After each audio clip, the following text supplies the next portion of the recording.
Why is recorded in front of a live studio audience. So this woman posted a video on, I believe it was on TikTok, about an awkward date that she had. And it's been viewed over 1 million times. So she met up this date. I don't know how they met. So they met up at a restaurant in Atlanta that is supposed to known for having the best oysters in the area. Ooh, okay. They met. She ordered a plate of 12 oysters. And then another. And then another. Oh, dear God. And then another. Was it that she really likes oysters? Was it she was insatiable? Or was it that she could not find this person sexy? I'm not sure. So she ate 48 oysters. Oh, God. She claims she did not hold back from loudly slurping. Well, you're supposed to slurp oysters. I know. She did say in the video, when the fourth one came out, he was looking at me crazy. And lest you think that that was enough to sate her hunger, nope, she had an entree of crab cakes and red potatoes. Okay. So her date says, if you'll excuse me, I'm going to run to the restroom. And then he leaves the restaurant. Of course. Sticking her with the bill for $184. Okay, that's rude, but it is her $184, right? Yes. So she said she texted him, running out on a tab is crazy. Yes. This is my inflection. I should be hired for all dramatic reenactments. Yeah, you really should. Oyster loving women, you've got it like sealed up in the bag. Yes. In the shell.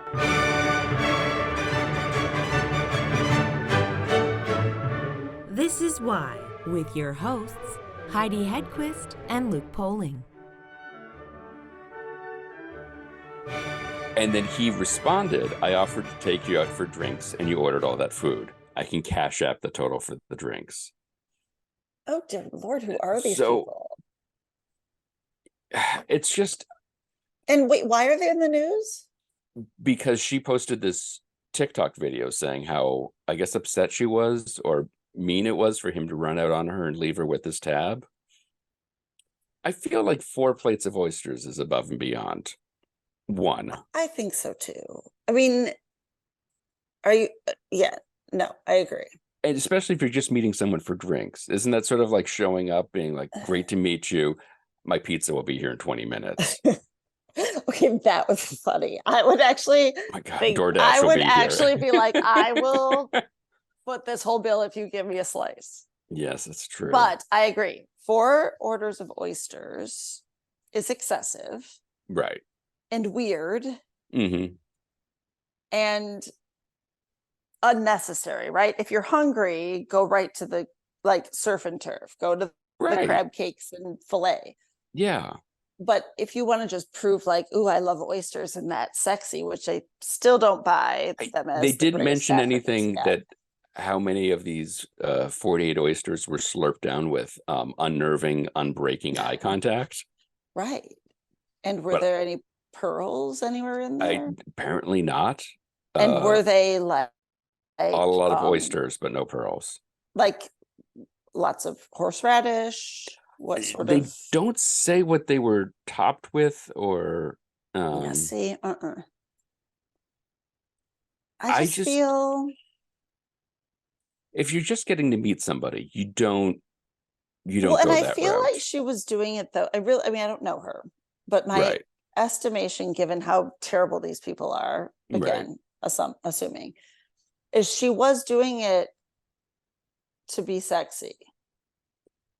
48, like oh look, everyone says women don't eat, I eat, and oh look, I ate the food that gets everybody horny, but it doesn't. It's disgusting. Yeah, I'm not anti-oyster. I've eaten oysters, but they're not what they're cracked up to be. Quite literally, yeah. Literally, yeah. Not my favorite thing in the world. No. I think you could impart that message after the 3rd. I think you can impart that message with 1 order. That's true. And, a sexy cocktail. Right. Well, you could just watch the original Thomas Crown Affair and play a game of chess and no harm, no foul. And it's awfully hot. Yep. Very, very true. Right? And everyone wins. And everyone wins. That said, I think this is the only time I have ever felt like he could have texted back, the ocean called, they want you to slow down, to which she could respond, the jerk store called. Like, that's the only time that you could use that line, right? First of all, the fact that you think there's a need to use either of those lines ever. Right. But just the fact that, like, there is a, it's like working, you can't handle the truth into a conversation very naturally. And like, you use this all the time. Okay, but the jerk store called. Like the ocean called, it wants its oysters back. I don't know. But the jerk stalls. But isn't that the line? Wasn't it that George was eating all the seafood? Yeah, you're right. But I think of just the general, like, right. That's how I got there. All right, I know. Okay, it's fine. But yeah, I was like, how does it make the news? Like, I was gonna say it's a slow news day. It's not. And wait, what was the bill of this? $184, I believe. And that was 4 dozen oysters and what drink? And crab cakes. And crab cakes. He ordered nothing, because that's weird too. Yeah, I think again, maybe these people are just not good at this. No, they're not. They're terrible. Isn't this the, like, if I get some fries, will you have some fries? Like, that's what this is. That's what you do here. Yes. Right? Yes. Do you want to split a crab cake? I don't know how you make that fun and sexy, but you don't. Yeah. You go to either, like, I don't even know what you do that's funny and sexy. Because I mean, that's really the only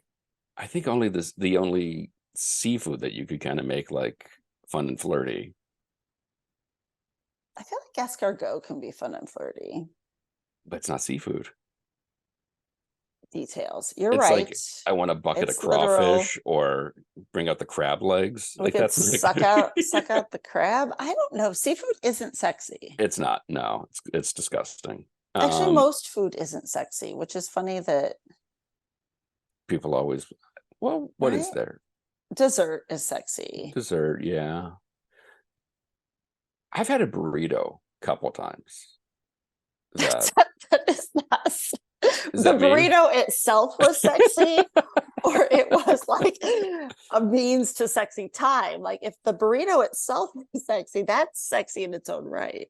No, I mean, that combo of rice and then the way they put the chicken and that chimichurri. Oh my God. Hot sauce? You gotta have hot sauce. Yeah. Am I eating it wrong? Is that what the thing is? No, was it a wet burrito? Yes. So, well, that's all I have. That's good. I feel like I thought we were on the way to hosting some sort of weird dating show. Well, they haven't called back from Naked Attraction, if that's what you mean. No. But I feel like maybe we're not on the way to host any sort of dating anything.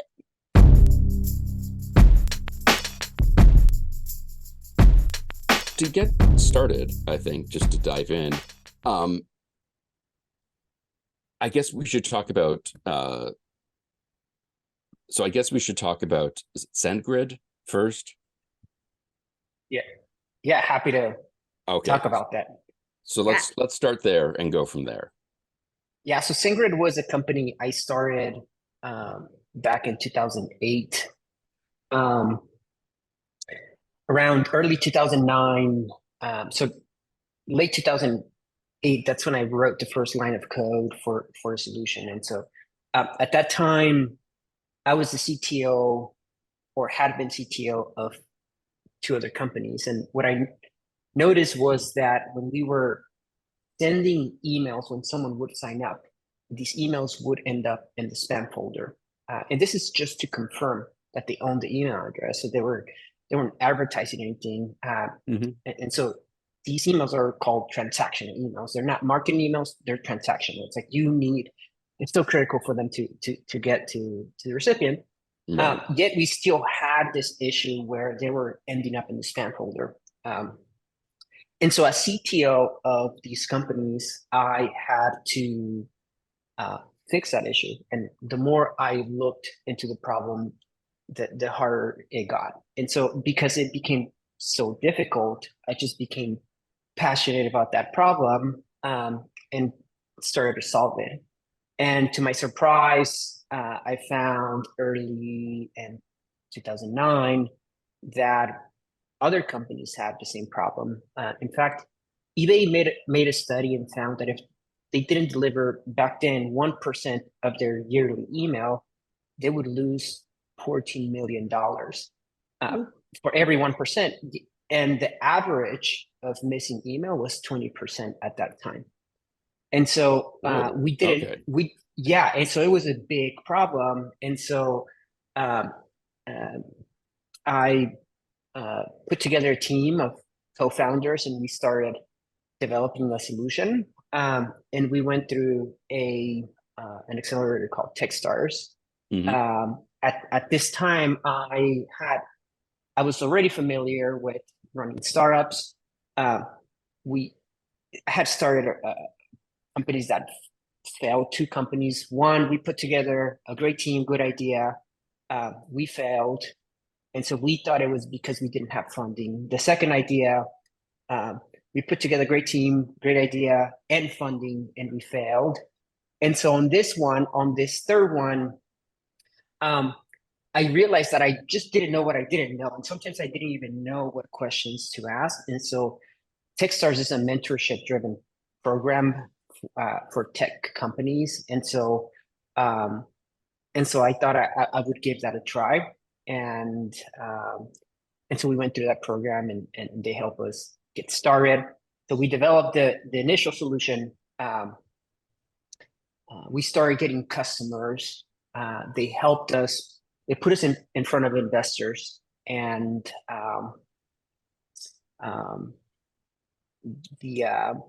we raised our initial seed round. One side story is that we raised a round in 2009. This was around November 2009. I had gone full time 2008 to develop this. So I only had a year runway, and so just like magic, we raised money when my bank account was almost zero. And that's very fortunate. Yeah, and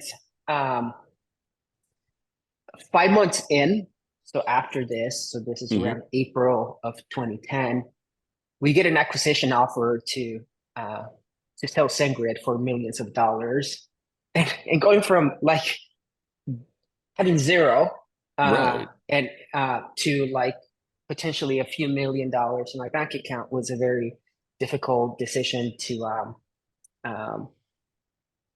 say no to.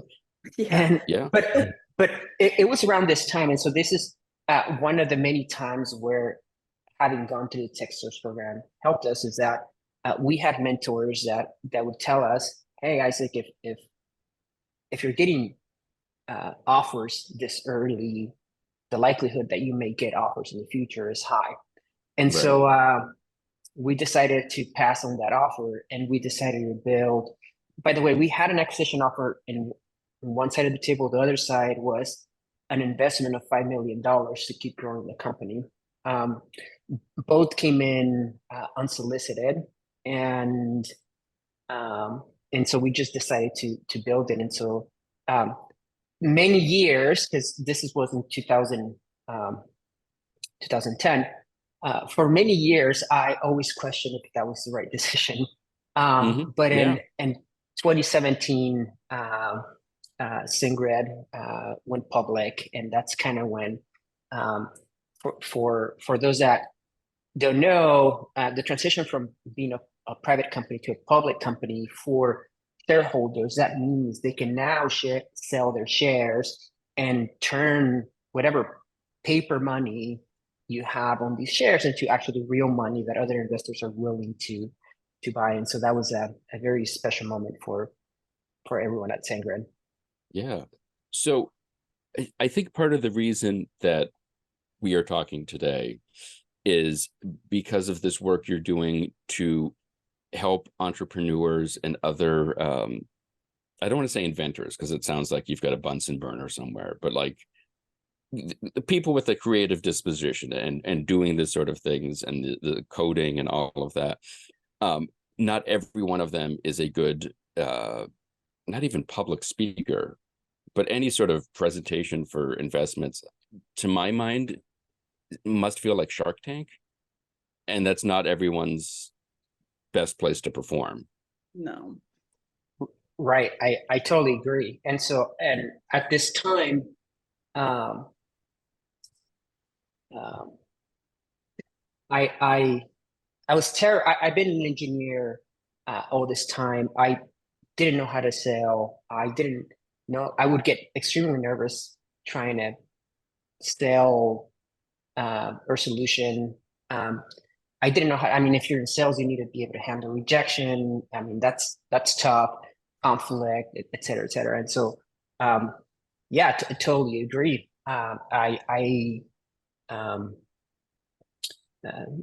So I just was so nervous. In fact, even being here for me, if someone somewhat feels uncomfortable because I'm not just good at this, I just had to get good at selling and presenting and stuff like that. In fact, I took some training called Decker training that I would recommend for anyone that that gets nervous in public speaking and stuff like that, to take that. I should just insert, you're among friends here. I mean, Heidi can be pretty vicious, but you know, it's very laid back and fun. Yes. Exactly. Critiquing everything you say. Silently judging you since Silently judging 7 a.m. this morning. Yes. both of you. So, but you're working with other entrepreneurs to help them with this. Is this correct? Well, so the problem so I'm creating a new company, and the problem that we're trying to solve is that when people have a mission, whatever it is, hopefully it's a mission to make the world a little bit better. They Would be nice. They need to connect with new people, with people that they don't know, and so it is very difficult to find these new people. It can be expensive. It can be time consuming to do it. By the way, businesses can do it, and they have teams of people to do this. And the way they do it is by buying ads and social networks or TVs, and they have a team that create these ads and have data scientists to analyze these clicks or impressions or whatever they're measuring. But many people don't know how to do that. First, they don't have the resources, the knowledge to optimize or run these ads, and just to see if their effort's going to work. And so now their alternative is for people to create content, and with the hope that the content would increase their audience and connect with these new people to help them with their mission. And so now the only problem with that is that a big chunk of the world is doing that, because that's probably one of the few ways we have to reach new people. And so now you're competing against others, but you're also competing against the ads that these companies are running and like celebrity popular content. And what's even more challenging is that the audience that you may try to reach may be small, yet the content from celebrities, the ads from companies, they have a broad audience. And so you're still competing against like people with so much resources for let's say 1,000 people that you're trying to reach. And so that hasn't changed for a while. And what we're finding is that people create content, and sometimes they may spend so much time on the content to get like 3 likes or 4 likes. And so there's no known way to do that. And so a lot of it is random. We hear a lot about the people that have gotten popular by doing that, hear of the many people that have created posts that that hasn't actually created Right. ROI. And so that's the problem that we're trying to solve. We're trying to help people be heard and be found so they can connect with new people. So without asking you to give away the shop, how does that happen? Because it seems like every time anyone develops some new way to work around the infrastructure currently in place, the developer on the big platform, be it Google or Facebook or whatever, they're meanwhile trying to undo that algorithm and write a new one. So it's sort of this constant cat and mouse. Like, how do you stay on top of that? Is there a better way to this? Is there a better mousetrap? Or can I make more analogies? Well, I think that I don't want to claim that we have a better algorithm. I think what we're experimenting with is not to have algorithms, and just ask the people on how they want to be found. And if there are matches, then we just match them. And we're experimenting with things like reputation. And for reputation, you may have an algorithm, but that algorithm should be open and should be something that we can collaborate with the community on. These are the things that we're experimenting. We still don't know if we have the right solution. I think now what we want to do is not sell ads. And so if you start with that, then you end up having more options. For example, we should not benefit if you use memo a lot. So if you read a lot of content, we shouldn't benefit from that, unlike other social networks where they want you to kind of read as much as possible so they can have an opportunity to display an ad. And so we started with that, and we're having many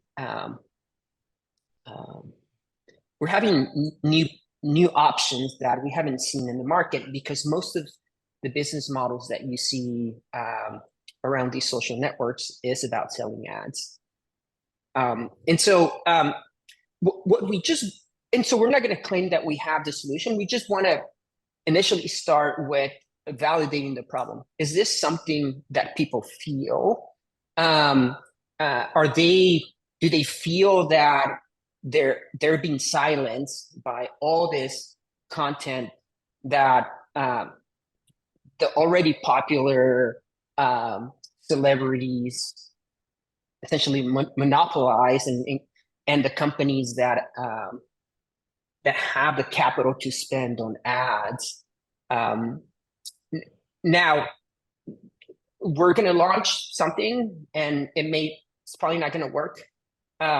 But ultimately, what we need to commit to whoever wants to try Memo is, so Memo is the name of the company where we're trying to solve this, is that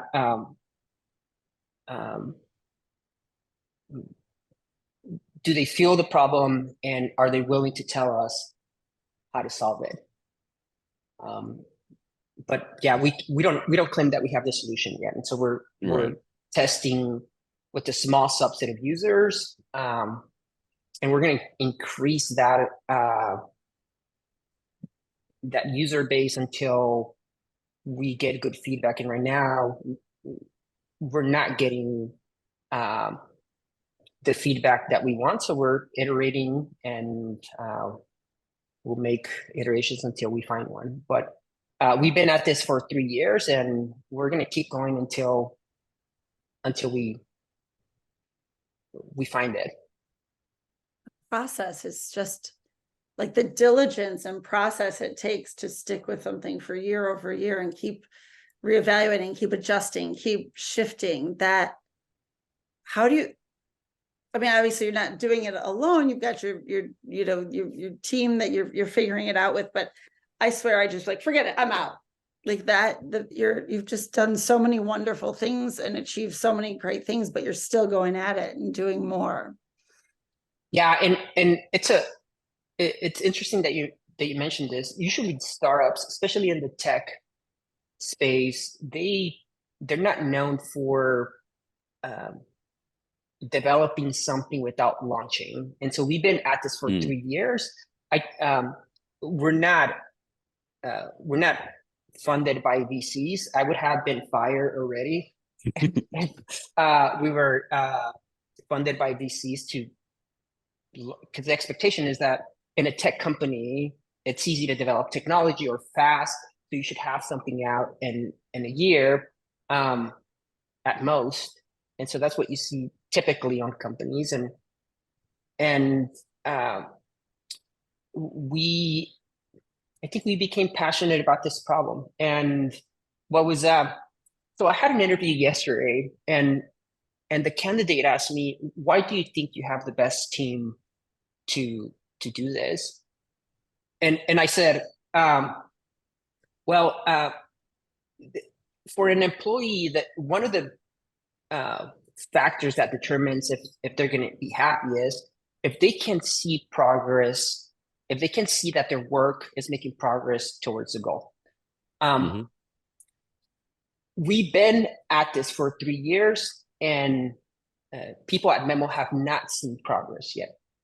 And we haven't had much attrition.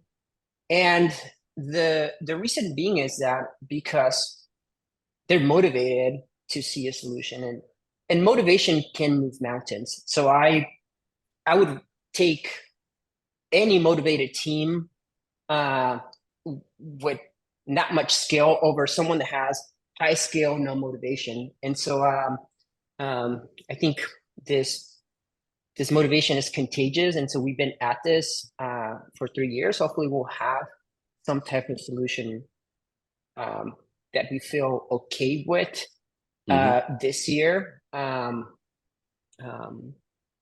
I think it's this motivation that we just that we have, and sometimes I need some motivation, and the team's there to provide it, and vice versa. So I was going to say, how do you motivate people? Back rubs or high fives? It for me, it's about,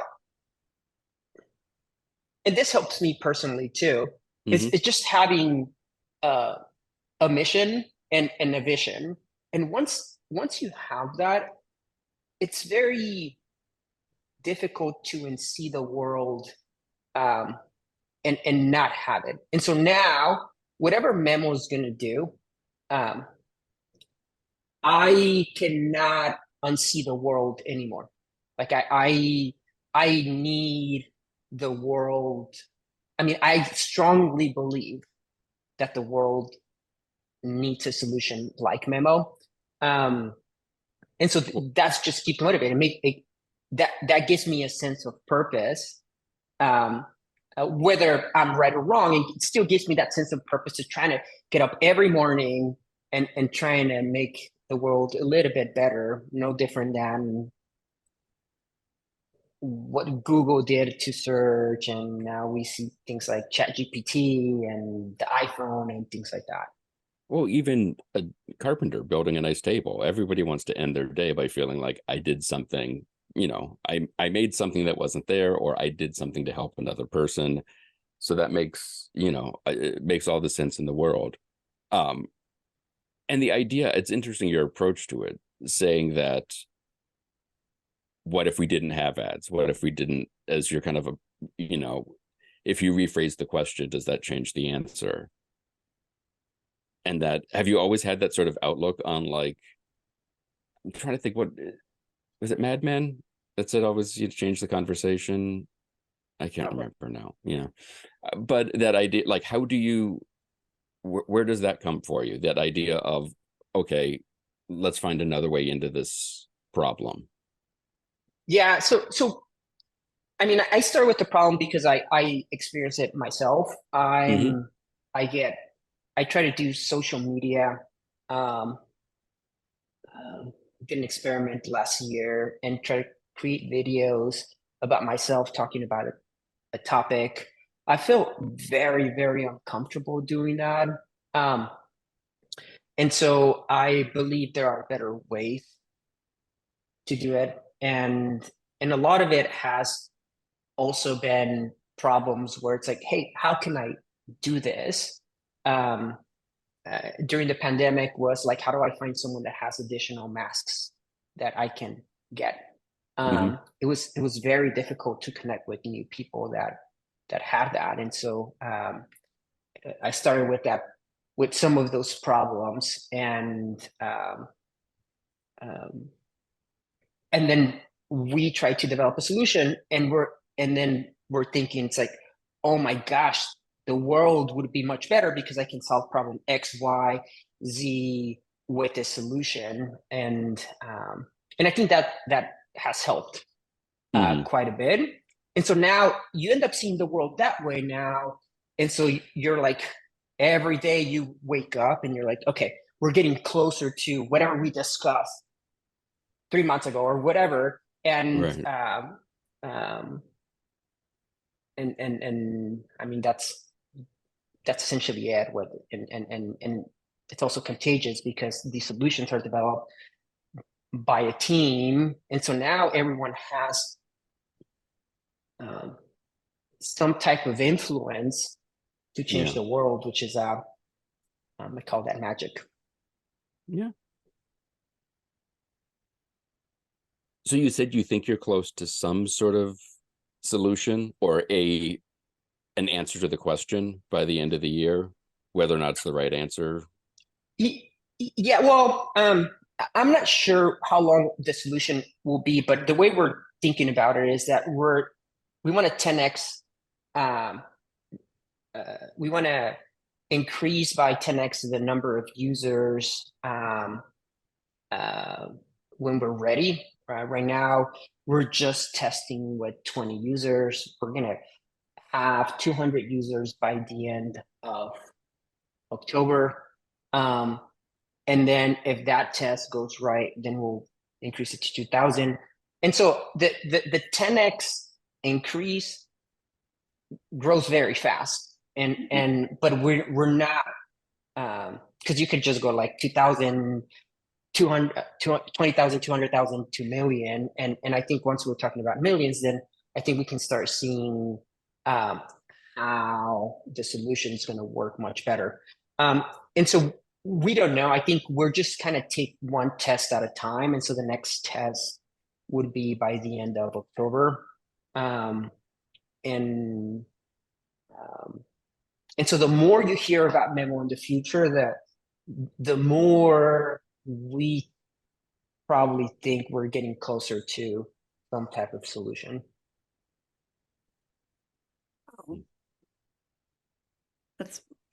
There's no way. I just it's amazing.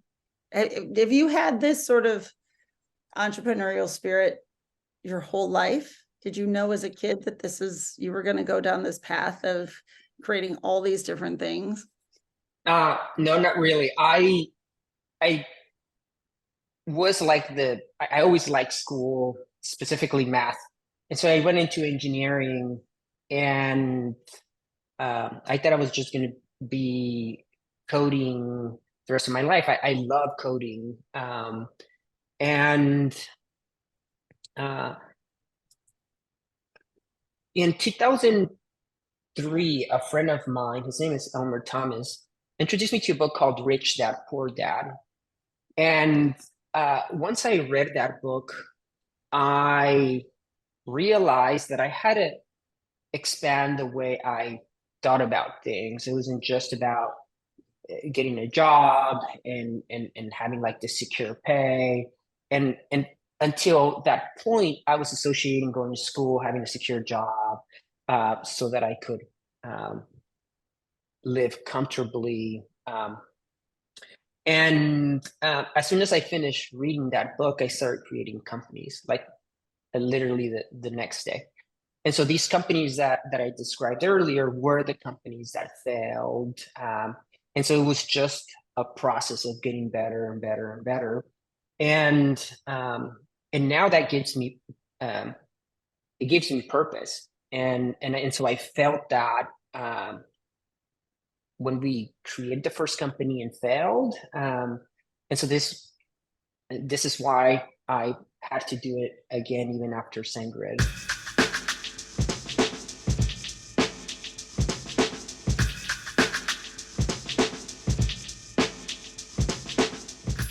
For more information, you can follow Isaac on Twitter or X or whatever we're calling it now, where he is at Saldana.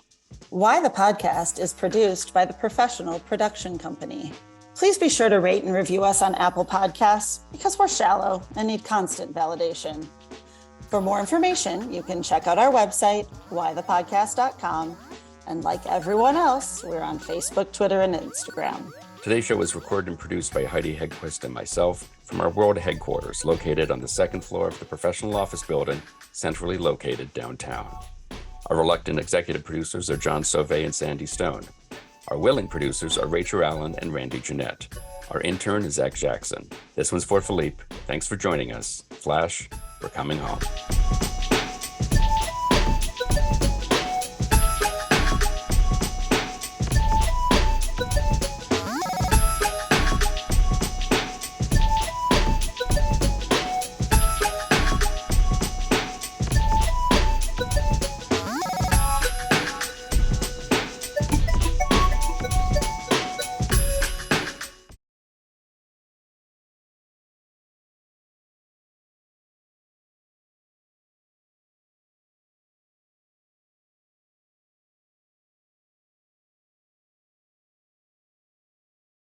Nigel, is that you? Are you here, Nigel?